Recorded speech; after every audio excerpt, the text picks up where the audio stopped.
All right, it is now my 5th time trying to film the opening of this video. And it has failed so far every time.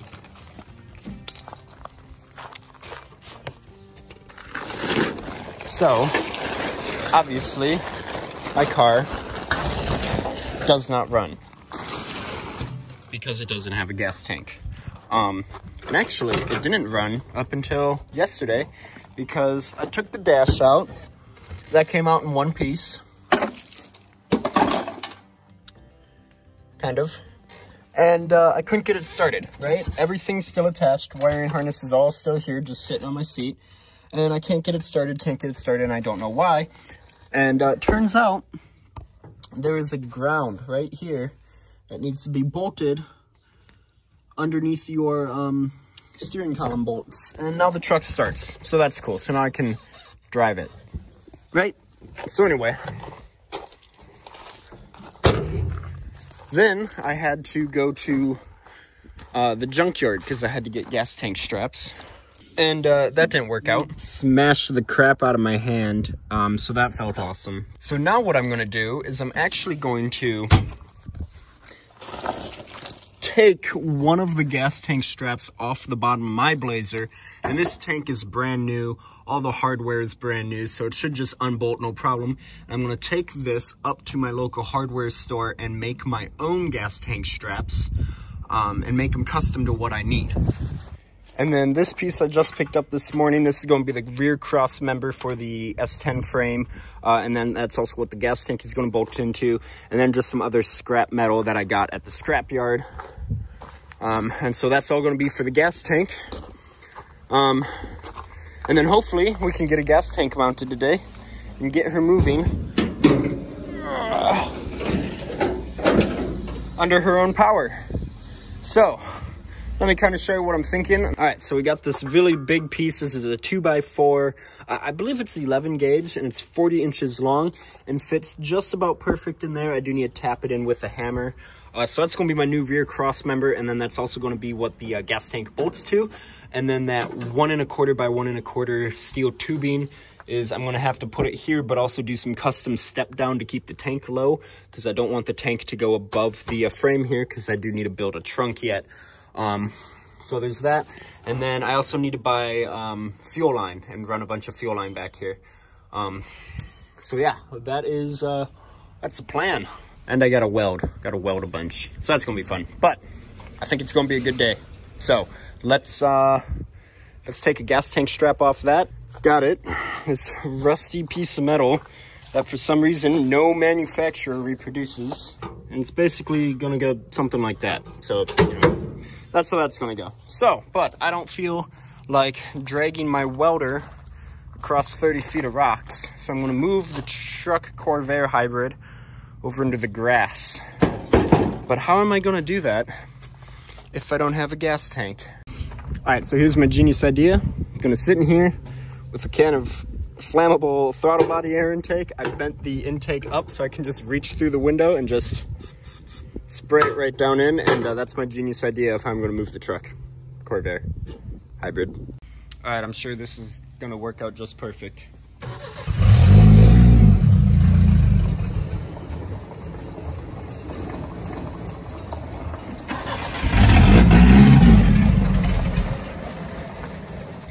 All right, that surprisingly worked a lot better than what I thought it was going to. Also, I had to take the exhaust system off. So it's really loud because it's just a straight pipe right underneath the floor. So it's really loud in there. But I think you can get the general idea of what I'm going for. It's literally being held in by clamps and only one strap and then a small jack. But right there is how you put a first generation Chevy S10 Blazer gas tank in the back end of a Chevy S10 second generation pickup. Or Corvair, whatever you want to call it. All right, well, I was going to test fit everything with the sending unit. Literally just opened it. It's still in part of its packaging. And it's broken right there. Look at that. So we got some metal. This is 11 gauge. I could not get it any thinner, which is unfortunate. But what I'm going to do is set it somewhat like that and then heat it up and forge my own gas tank straps, and then right here and right here where it bends out, I'm gonna not bend it yet because I need to make sure the tank is low enough that the trunk floor I put in will clear the sending unit.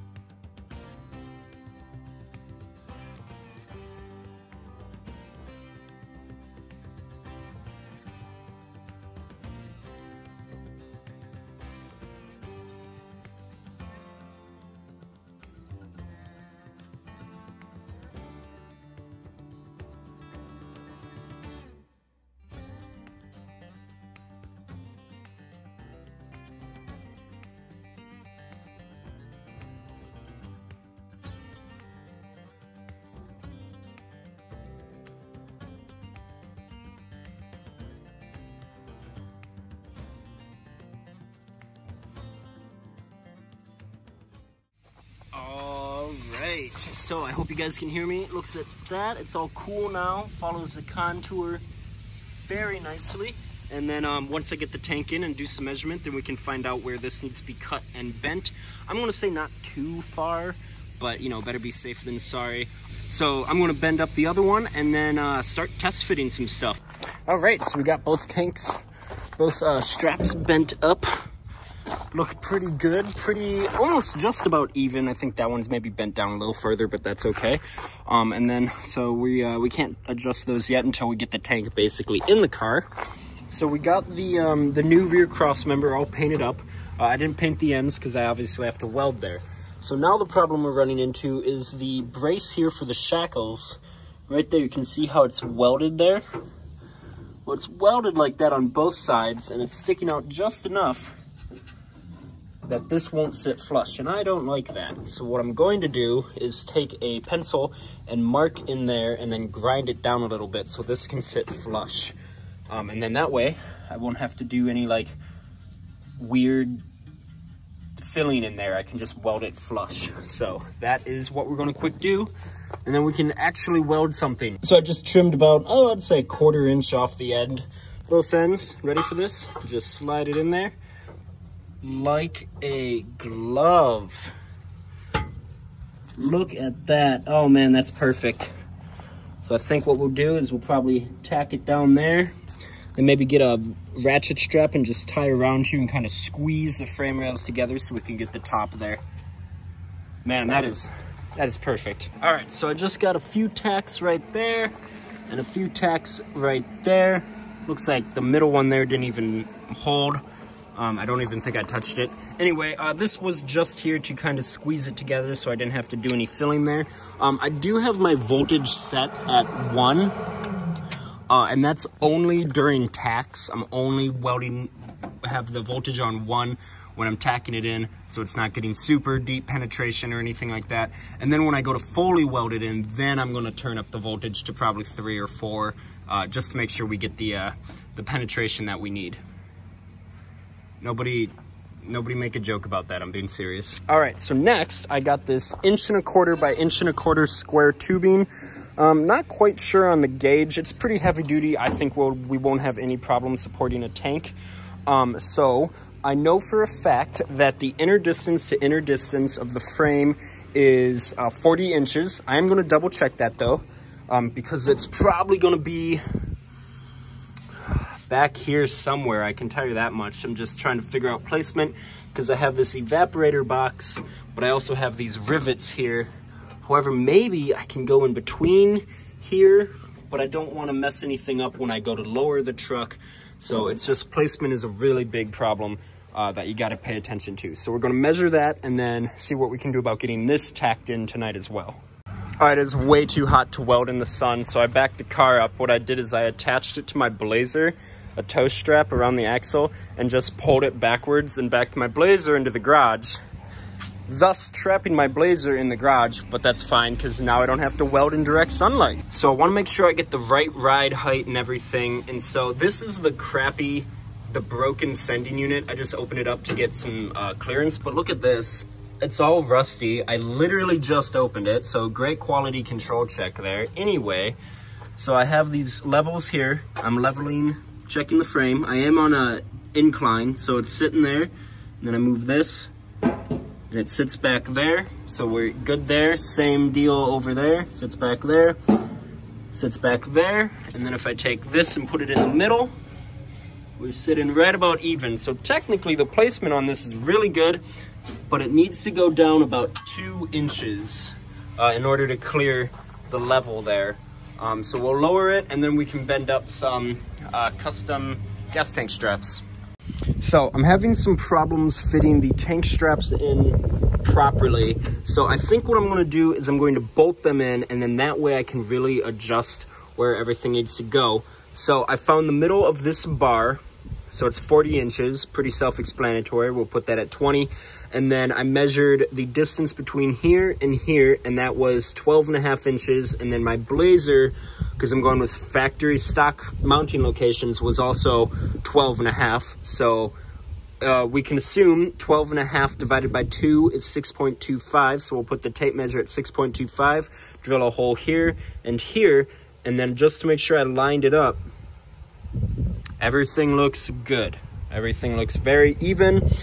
And then we can also assume that we will be putting a hole here and then somewhere there, 6.25. So we'll drill all of that all at once. And then what I'm going to do is bolt the straps in on the back area, set the tank in, get it flush, and then figure out where we need to bend the straps to attach to this piece right here. Sound good? All right, let's get to drilling some holes.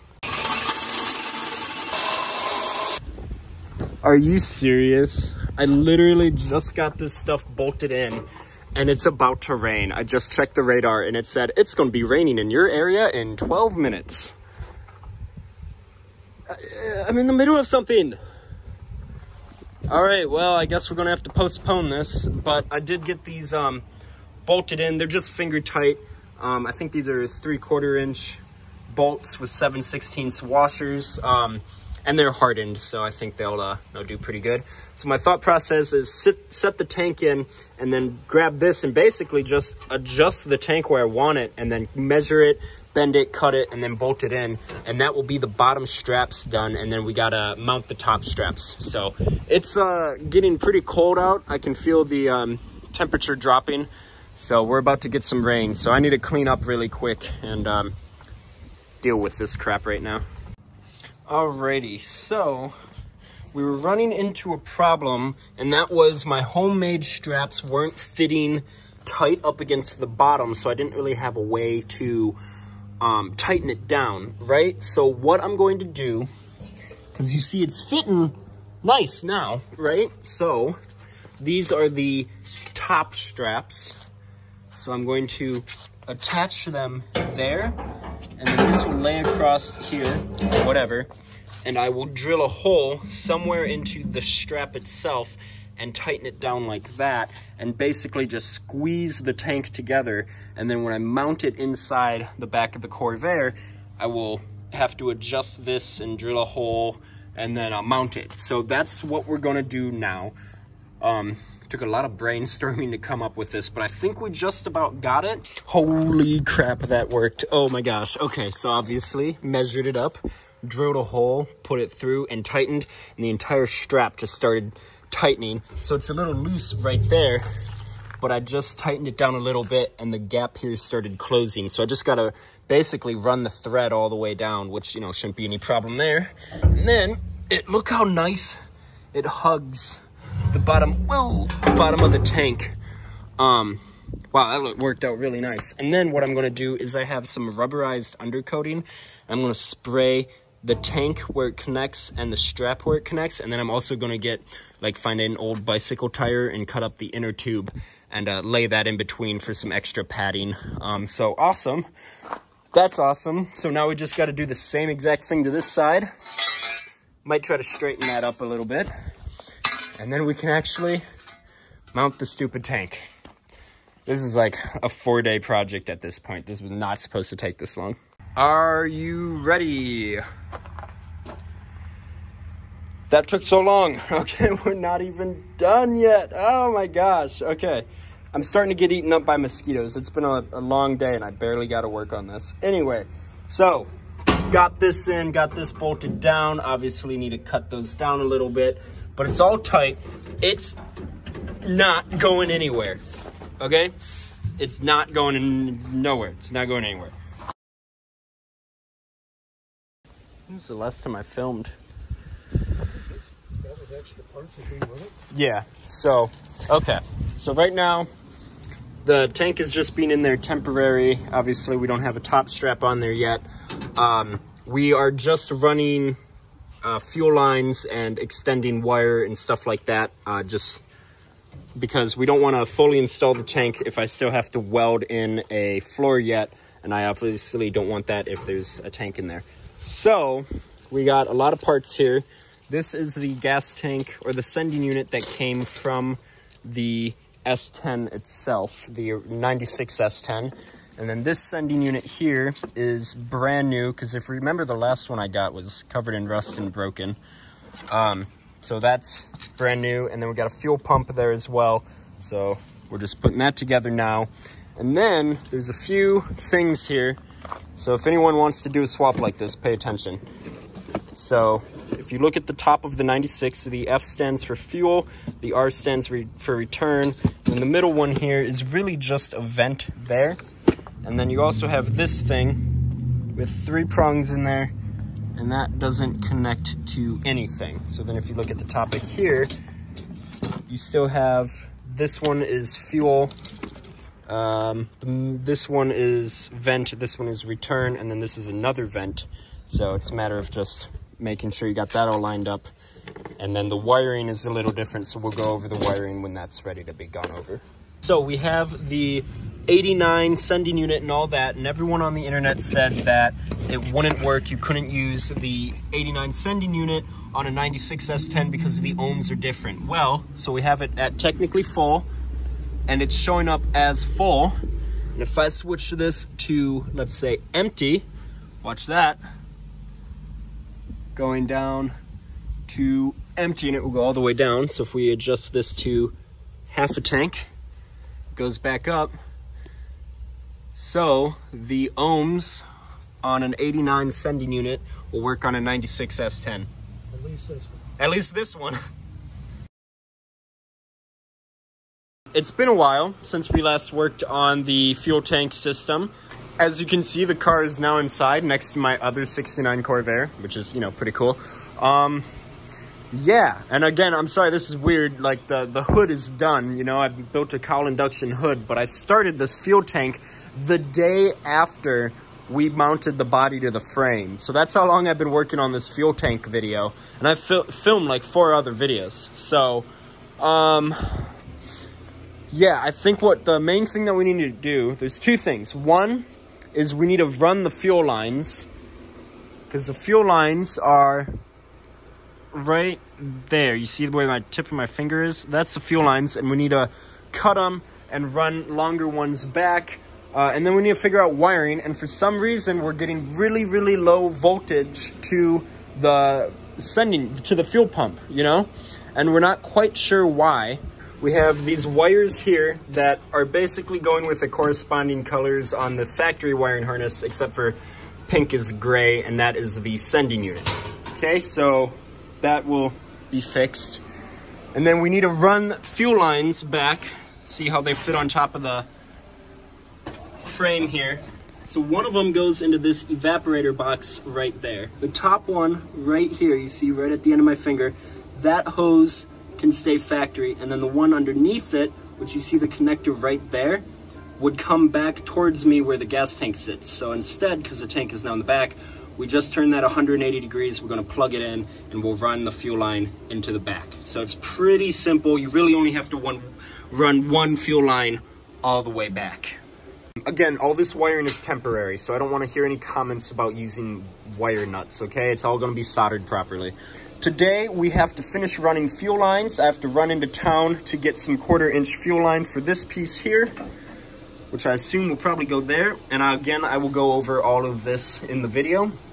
And then, Here is the filler neck, right? So I have some tube here, and I'm buying some more of this. This is about $24 a foot, but this will go right here. You know, that'll slide on there.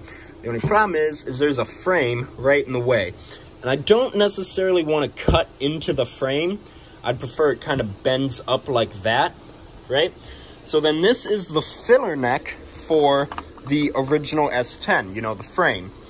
And so I'm looking at this, and it's spring-loaded there, and I'm thinking about taking the plastic shroud off and having it come up here, like that. You see that?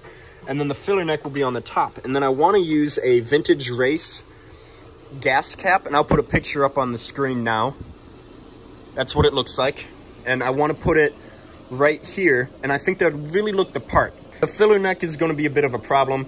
For me personally, because it's a Corvair. If you're an S10 guy watching this video and you want to put a tank in your Chevy S10 pickup truck, then you'll have to figure the filler neck out part yourself. Sorry, this is for Corvair. I hope you get what I'm saying there. So, okay, so now we have to run fuel line. And this is the stock fuel line here. You can see how that clipped on and then goes into the factory gas tank. These just come off pretty easy. There's these little retaining clips, very easy, and this is what you're left with. You have a nice flare here, or a flange, and then here's your fuel lines. Now, they're different sizes, obviously. The smaller one here is 5/16, and this one is 3/8. I believe the 3/8 is the fuel, and the 5/16 is return. I will fact check that here in a little bit. But anyway, we take our chunk of hose. This is high pressure fuel line. You need it to be high pressure. And you see it's just gonna slip right over top of there. Very nice slip, and we'll put some clamps on it. And obviously we're not gonna be running this whole thing. We're probably gonna cut it right about there because we have 5/8 aluminum fuel line here. I got this off Amazon. It was 25 feet. I forget how much it was, but just type in 5/8 fuel line or whatever you need, okay? So what we're going to do is we're going to cut it here and use the tubing as a connecting piece and slide the aluminum into it, and then just put a bunch of clamps on it and run the aluminum fuel line back. So now we have to measure these two fuel lines, have them follow all the way back. I would like them to tuck inside the frame here and then run along inside here. There's a channel there for the wiring harness, and then bend at a 90-degree angle and go over into the sending unit, or yeah, the sending unit there.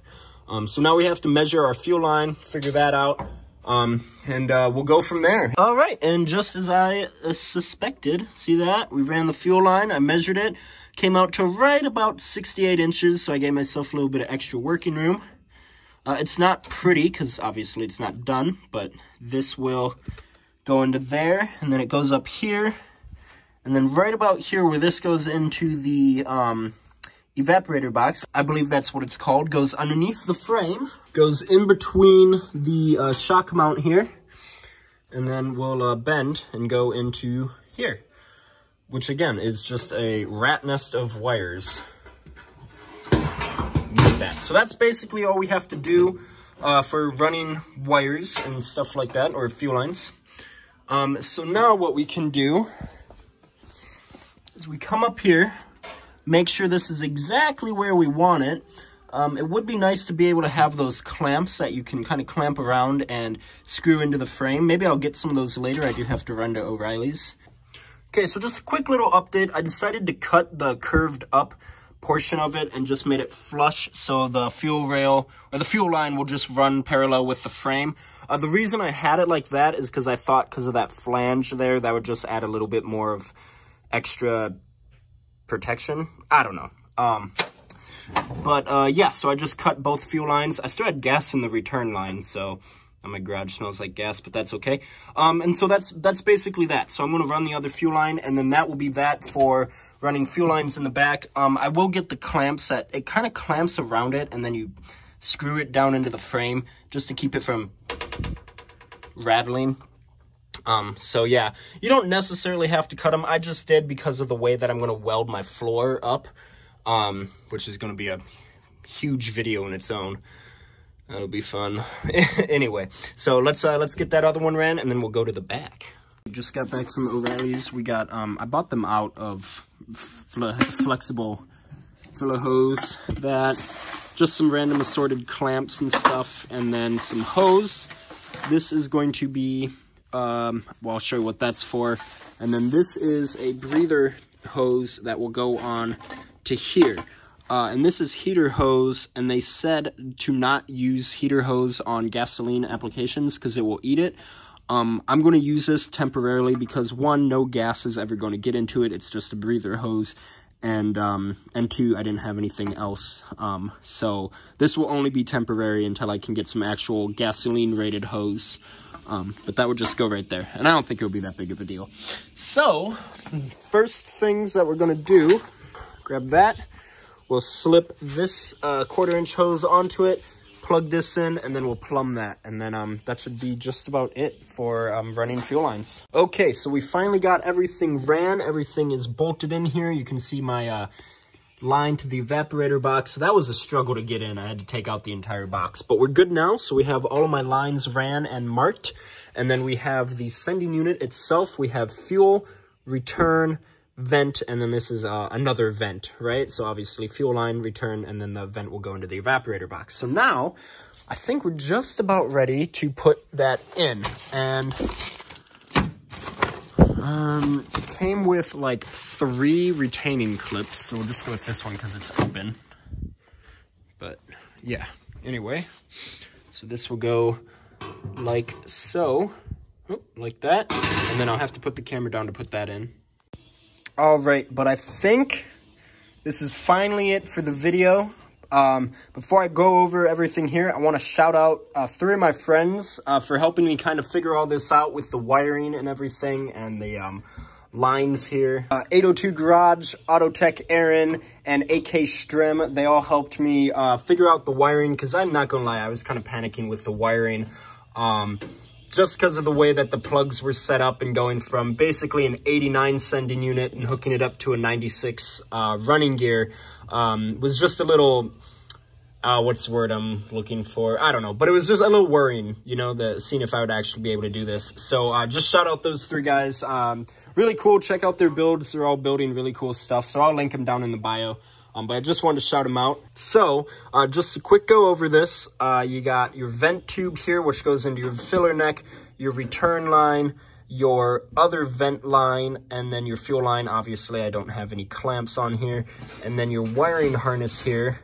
The black and black with white are your ground. Purple is your gauge readout. So obviously that will tell you how full your gas is.